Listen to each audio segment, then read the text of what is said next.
অনেক বছর হলো এখান থেকে চলে গেছি। আপনাদের বোধহয় ঠিক আমাকে তেমন মনে নেই। ঠিক মনে নেই তা নয়, তবে আমার কিন্তু আপনাদের ঠিক মনে আছে। আপনারা 3 ভাই মিলে মাঝে মাঝে আমাকে এমন পেটাতেন না? বাবলু, এই আমাদের মিনু।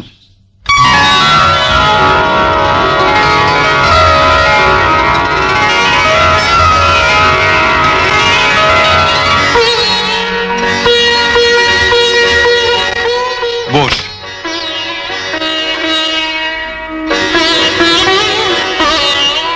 যে শাড়িটা তোমার জন্য নিয়ে এলাম সেটা পরে এলে না কেন? এমনি আমি এত করে বললাম, তবু এত চেয়ে দেবে না। শাড়িটা বুঝি তোমার পছন্দ হয়নি? পাগল, অত দামি শাড়ি আমার পছন্দ হয়নি বললে তো গা শুদ্ধ লোক আসবে। তবে পরলে না কেন?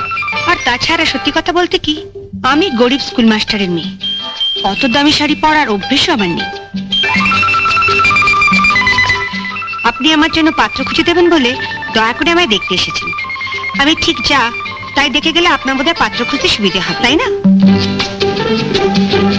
কবে আপনি আমাকে দেখবার জন্য পাত্রকে নিয়ে আসবেন সেটা নিশ্চয়ই আগে থেকে বাবাকে জানাবেন। আমি আপনাকে কথা দিচ্ছি, তার আগে আমি এই শাড়ি পরাটা অভ্যেস করে ফেলবো। আর পাত্র এলে আমি শাড়িটা পরে দাঁড়িয়ে বলবো শাড়িটা আপনি আমায় দিয়েছেন। তাহলে তো আর আপনার আফসোস করার কিছু নেই, ঠিক না? বাহ, খুব সুন্দর কথা বলো তো তুমি। সুন্দর অসুন্দর জানি না, যা মনে আসে তাই বলি।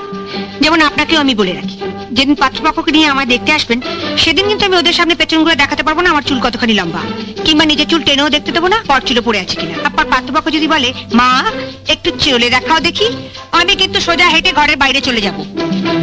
আর আমি খোড়া না ল্যাংড়া তা বোঝাবার জন্য একবার সামনের দিকে আর একবার পেছন দিকে হেঁটে চলে দেখাতে পারবো না। যা দেখবার বুঝবার আপনি দেখে বুঝে নিন।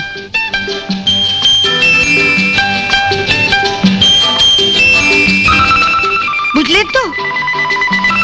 কিন্তু যারা তোমাকে বাড়ির বউ করে নিয়ে যাবে তারা তো নিশ্চয়ই চাইবে যে তাদের আজকালকার বাড়ির বউ মানে তো বাড়ির ঝি, তার উপর যদি আমার মতন গরিব স্কুল মাস্টারের মেয়ে হয়।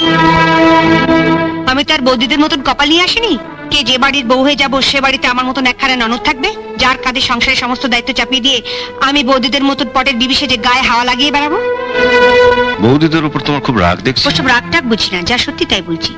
সামনেই তো আছে, জিজ্ঞেস করুন না মিথ্যে বলছি কিনা। আমি আবার কাউকে ভয়টাই পাই না। তুমি ওর কথা কিছু মনে করো না বাবা, ও মুখে যাই বলুক মনে কিন্তু। শুনুন, আর যার কথাতেই বলুন, পাত্রী দেখতে এসে পাত্রীর মার কথাটা কিন্তু ভুলবেন না, তাহলেই ঠকবেন।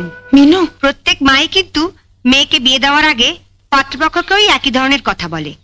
ওই যে বড় বৌদি বিয়ের আগে মা বাবার সঙ্গে আমিও বড় বৌদিকে দেখতে গেছিলাম, তখন বড় বৌদির মা বললে আমার মেয়ে খুব শান্ত, সাত চড়ে নাকি মুখ থেকে রা বেরোয় না।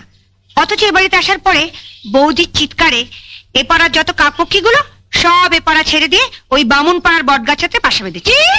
শুনুকে বলেছে এটাই আমি। বলুন মা, কি হচ্ছে? কি হচ্ছে মানে? আমি চুপ করে থাকবো? একটা বাড়ির লোকের সামনে বলে কিনা আমাকে? আচ্ছা তুমি বাকি দুটো যখন রাতের মতো দাঁড়িয়ে আছো, চুপ করো বলে কিনা আমি চাই না। নিন এবার কানে হাত চাপা দিয়ে মিলিয়ে দেখুন সেদিন বড় বৌদির মা কতখানি সত্যি বলেছিল। আচ্ছা, আমি তো তোমায় দেখতে এসেছি, তোমার তো উচিত ছিল ভবিষ্যতের কথা ভেবে চুপচাপ থেকে আমার কথার উত্তরগুলো ধীরে সুস্থে দেওয়া। না বাবা, আমি যা আমি তাই। এটা আবার বিয়ে হবে না হয় না হবে। আমার বিধিলিপিতে যদি লেখা থাকে আজীবন এ বাড়িতে দাসীবৃত্তি করে আমায় পেট চালাতে হবে, তাহলে আপনি কেন ভগবানের বাবা এলেও আমার পারতে যাবে। বিধিলিপি মানো না মেনে উপায় কি? এই ধরুন না, আপনি আমাদের বাড়িতে থাকতেন, আমার দাদাদের সঙ্গেই পড়তেন, আমার বাবাই আপনাদের 4 জনকে পড়িয়েছেন। কিন্তু আজ আপনি কোথায় আর আমার দাদারা কোথায়? আপনার বিধিলিপিতে ছিল আপনি বড় হবেন, হয়েছেন, আর আমার দাদাদের বিধিলিপিতে ছিল কেরানি হবে আর যে যার বইয়ের আঁচলের তলা থাকবে। মা, মিনু কিন্তু অত্যন্ত বাড়াবাড়ি করছে। তার চেয়ে বলো না মিনু আপনি সত্য কথা বলছে। না না বলছি, তার একটা কারণ আছে। আমি যে বাড়ির বউ হয়ে যাব তাদেরও তো এ বাড়ির লোকগুলো চরিত্র জানা দরকার। কি ঠিক বলছি না? বৌমা, তোমাদের মধ্যে কেউ যদি একটু চা করে নিয়ে আসে।